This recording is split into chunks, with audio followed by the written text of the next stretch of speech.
మొత్తానికి ఏర్కాడ్ చేరడానికి ఆ తిప్పులున్న ఘాట్ రోడ్ పైన తిప్పలు పడ్డాక వచ్చేసాం. చెన్నై నుంచి ఏర్కాడ్‌కి కార్ రెంట్ తీసుకున్నాం. దానికే ఎక్కువ ఖర్చయిపోయింది కాబట్టి, ఇప్పుడైతే ఒక మంచి బడ్జెట్ రిసార్ట్ అయితే చేసుకున్నాము. ఈ రిసార్ట్ గురించి పూర్తి ఇన్ఫర్మేషన్ అయితే ఈ వీడియోలో ఇవ్వబోతున్నాను. ఫస్ట్ అయితే కీ తీసుకొని లోపలికి ఎంటర్ అయిపోదాం. మాకు అలొకేట్ చేసిందయితే జస్ట్ రిసెప్షన్ పక్కన ఉన్న బంగ్లానే. ఎంటర్ అవ్వగానే ఇలా స్పేషియస్‌గా హాల్ ఉంటుంది. అండ్ ఇక్కడైతే ఒక బెడ్డింగ్‌ని ప్రొవైడ్ చేశారు. ఇది ఎక్స్‌ట్రా బెడ్డింగ్. దీనికి కావాలంటే డే టైమ్‌లో ఫోల్డ్ చేసి సోఫాలా యూజ్ చేసుకోవచ్చు. అండ్ ఒక మంచి కంఫర్టబుల్ సింహాసనం లాంటి సోఫా అయితే ఇచ్చారు. డే టైమ్‌లో కూర్చొని రిలాక్స్ అవ్వడానికి. అండ్ ఇదొక చిన్న డైనింగ్ టేబుల్. ఇప్పుడు ఈ పెద్ద హాల్ లాంటి రూమ్‌కి ఒక అటాచ్డ్ వాష్ ఏరియా లాంటిదొచ్చింది. అంటే సింక్ అండ్ వాష్‌రూమ్. ఈ వాష్‌రూమ్ అయితే కొంచెం చిన్నగానే ఉంది. అండ్ బ్రష్ చేసుకోవడం గాని, ఫేస్ వాష్ చేసుకోవడానికి ఇక్కడ సింక్ ఇచ్చేసి ప్రొవైడ్ చేశారు. సో, ఓవరాల్ లుక్ అయితే ఇలా ఉంది. మేము పెట్టిన డబ్బులకి మాకు ఏ అగ్గిపుల్ల లాంటి ఇల్లు ఇస్తారనుకుంటే వాళ్ళు బానే ఇచ్చారు స్పేషియస్‌గా. అండ్ ఇదే రూమ్ అనుకుంటే మీరు పప్పులో కాలేశారు. ఈ రూమ్‌లో ఇంకో రూమ్ ఉంది. ఇది కూడా మనదే. ఇది కొంచెం టైట్‌గా ఉంటుంది. కొంచెం గట్టిగా తొయ్యాలి దీన్ని. ఇది కూడా చూసేద్దాం రండి. ఈ లోపల ఉన్నదే మన యాక్చువల్ బెడ్‌రూమ్. ఒక కింగ్ సైజ్ బెడ్ ఇచ్చారు. అండ్ పక్కనే ఒక చిన్న కబోర్డ్ లాంటివి మన చిన్న చిన్న things mobile phone, keys, specs లాంటివి పెట్టుకోవడానికైతే ఒకటిచ్చారు. అక్కడ బాగా చలిగా ఉంటుంది కాబట్టి 2 మంచి మంచి లావు లావు దుప్పట్లయితే ఇచ్చారు. అండ్ ఇక్కడ కూడా ఒక సోఫా ఇచ్చారు. అండ్ టీవీ కూడా ప్రొవైడ్ చేశారు. పర్వాలేదు ఆడవాళ్ళకి కావాల్సిన అద్దాన్నయితే ప్రొవైడ్ చేశారు. అండ్ యాజ్ యూజువల్‌గా టవల్, సోపు, వాటర్ బాటిల్ ప్రొవైడ్ చేశారు. అండ్ ఇక్కడైతే ఒక పెద్ద వాష్‌రూమ్ కూడా ఉంది. దీనికి గీజర్ ఫెసిలిటీ కూడా ఉంది. ఇంకో వాష్‌రూమ్ కన్నా ఇది కొంచెం పెద్దదన్నమాట. సో, చూసారు కదా మొత్తం రూమ్. ఇదొచ్చేసి ఏర్కాడ్‌లో వెల్లింగ్టన్ రిసార్ట్. ఇది ఎంట్రన్స్. మన ఫ్యామిలీ సైజ్ అండ్ రిక్వైర్మెంట్ ప్రకారం వీళ్ళ దగ్గర single, double and triple bedroom cottages అయితే ఉన్నాయి. లెఫ్ట్ సైడ్ వచ్చేసి రిసెప్షన్ ఉంటుంది. అండ్ నార్మల్ కాటేజెస్ ఉంటాయి. రైట్ సైడ్ వచ్చేసి డూప్లెక్స్ కాటేజెస్ అయితే మనకి కనిపిస్తాయి. మార్నింగ్ ఈ వీడియో తీస్తున్నప్పుడు లైట్‌గా చినుకులు పడుతూనే ఉన్నాయి. ఏం చేస్తాం హిల్ స్టేషన్ కదా! తొందరగా తెల్లారిపోతుంది. తొందరగా చీకటి పడిపోతుంది. ఇంకా పొద్దున్నే తెల్లారేసరికి నాకేం చేయాలో తోచక నేనైతే వచ్చి వీడియోలు తీసుకుంటున్నా. ఈ డూప్లెక్స్ కాటేజెస్ ఈ కోతులు కూడా నచ్చాయనుకుంటా. అందుకే పొద్దున్నే వచ్చేసి అక్కడే కూర్చునిపోయాయి. నెక్స్ట్ ఇక్కడ రిసెప్షన్ ఆపోజిట్‌లో ఒక ప్లే ఏరియా కూడా ఉంది పిల్లలకు ఆడుకోవడానికి. పిల్లలకేంటి ఆ ఉయ్యాలను చూస్తుంటే పెద్దవాళ్ళు జాలీగా కూర్చొని ఎంజాయ్ చేసేటట్టే ఉంది.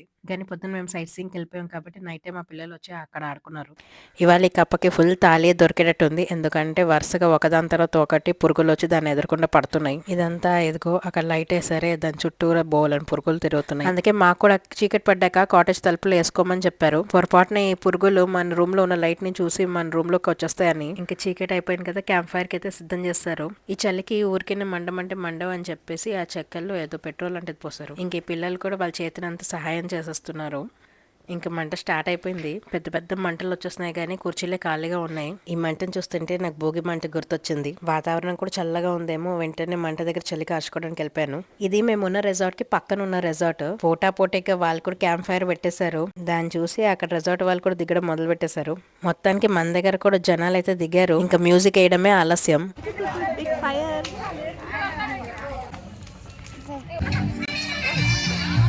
ఇంకా పాటేసరికి మెల్లిగా అందరిలో ఊపు మొదలైపోయింది. మన పక్కల పరిస్థితి ఏంటో ఈ కన్నంలో చూసి కనిపెట్టేద్దాం.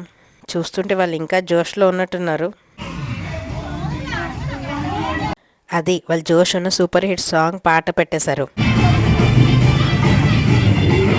ఇంకా మనం కూడా తగ్గేదేలే అనుకుంటూ మంచి ఊపు ఉన్న పాటను సెలెక్ట్ చేస్తున్నాం. మా చిన్నదాన్ని అంతంతో కలిపి డ్యాన్స్ చేయమంటే చేయట్లేదు కానీ ఇక్కడ భుజాలు మాత్రం తెగ ఊపేస్తాం.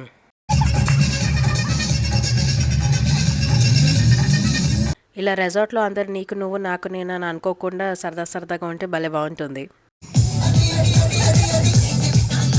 అలా కాసేపు కాలక్షేపం చేశాక డిన్నర్ టైం అయితే అయిపోయింది. ఇక్కడ ఓన్లీ బ్రేక్ఫాస్టే కాంప్లిమెంటరీ, లంచ్ కానీ డిన్నర్ కానీ అన్ని ఆర్డర్ బేసిస్ మీద. అంటే చాలామంది బయట తినాలనుకుంటారు కదా. ఒకవేళ వాళ్ళ రిసార్ట్లో తినాలనుకుంటే మనము చపాతీనా ఇడ్లీ దోశ ఏం కావాలో ముందే చెప్పేస్తే వాళ్ళు ఎన్ని నంబర్ కావాలో అన్ని నంబర్ ప్రిపేర్ చేసి పెడతారు. అండ్ వాళ్ళ రిసెప్షన్ పక్కన డైనింగ్ ఏరియా ఉంది. అక్కడ కావాలంటే అక్కడ తినొచ్చు, లేదంటే వాళ్ళ రూమ్కి కూడా తీసుకొస్తారు ఫుడ్. ఇంకా మన రూమ్లోకి వచ్చిన ప్రశాంతంగా కూడా తినొచ్చు. సో మేమైతే ఒక 10 చపాతీ కావాలని చెప్పి ఆర్డర్ ఇచ్చాము. చపాతీతో పాటు వాళ్ళు కుర్మా ఇచ్చారు. టేస్ట్ అయితే బాగుంది కానీ కొంచెం కారంగా ఉంది. పెద్దవాళ్ళకి ఓకే కానీ పిల్లలకి కొంచెం చూసుకోవాలి మనం. ఈ రిసార్ట్ వచ్చేసి ఏర్కాడ్ లేక్ నుంచి ఒక 2 కిలోమీటర్స్ డిస్టెన్స్లో ఉంటుంది. కాటేజ్ రెంట్స్ వచ్చేసి డే టు డే మారుతూ ఉంటాయి. మేము పీక్ సీజన్లో వెళ్ళాం కాబట్టి మాకైతే పర్ డే 2700 పడింది. 2 డేస్కి కలిపి 5420. కంపేర్ టు అదర్ రిసార్ట్స్ ఇది చాలా తక్కువ. అండ్ చాలా టూరిస్ట్ ప్లేసెస్కి దగ్గర కూడా. కొన్ని రిసార్ట్స్ అయితే 5000 కూడా రెంట్ చెప్పారు పర్ డే.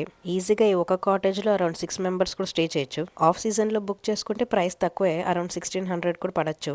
అండ్ వాళ్ళు ప్రొవైడ్ చేసే ఫుడ్ కూడా చాలా హోమ్లీగా ఉంది. బయట అంత మంచి ఫుడ్ దొరకట్లేదు, ఎస్పెషల్లీ వెజిటేరియన్ ఫుడ్ అయితే అసలు దొరకట్లేదు. ఈ కుక్క పిల్ల చూడండి ఎంతో ఎలా ఊపేస్తుందో. నెక్స్ట్ డే కాంప్లిమెంటరీ బ్రేక్ఫాస్ట్ కి అయితే వచ్చేసాం. లిమిటెడ్ ఆప్షన్స్ ఉన్నాయి, ఇడ్లీ, దోశ, పూరి ఉంది. మేమైతే పూరిని సెలెక్ట్ చేసాం. ఇక్కడ ఒకటి నాకైతే చాలా నచ్చింది, చల్లని వాతావరణం కదా, మంచిగా వేడి వేడి నీళ్ళు తాగడానికి ఇచ్చాడు. ఓన్లీ చిన్న చిన్న డ్రాబ్యాక్సే కనిపించాయి. ఒకటి వచ్చేసి కాటేజ్ బయట నుంచి బాగుంది కానీ లోపల కొంచెం ఓల్డ్ కన్స్ట్రక్షన్ లా ఉంది. లోపల ఇంటర్నెట్ సిగ్నల్ కూడా అంతగా లేదు. ఇవి తప్పించి మీతో రిసార్ట్ ఎక్స్పీరియన్స్ అయితే బాగుంది. నెక్స్ట్ ఏర్కాడ్ లో ఏమేమి సైట్ సీయింగ్ ప్లేసెస్ ఉన్నాయి, పెద్దవాళ్ళకి పిల్లలకి నచ్చే అడ్వెంచర్ యాక్టివిటీస్, ఇవన్నీ నెక్స్ట్ వీడియో రాబోతున్నాయి. అందుకే తప్పకుండా ఛానల్ ని సబ్స్క్రైబ్ చేసి పెట్టుకోండి. అలాగే వీడియోకి లైక్ ఇచ్చి కామెంట్ చేసి మీ ఫ్రెండ్స్ షేర్ చేయండి. అలాగే ఈ మధ్య కొత్తగా హైప్ ఆప్షన్ వస్తుంది కదా, అలాంటి ఆప్షన్ మీ ఈ వీడియో కింద మీకు కనిపిస్తే తప్పకుండా హైప్ చేయండి. వీడియోకి మంచి రీచ్ వస్తుంది. See you in another video.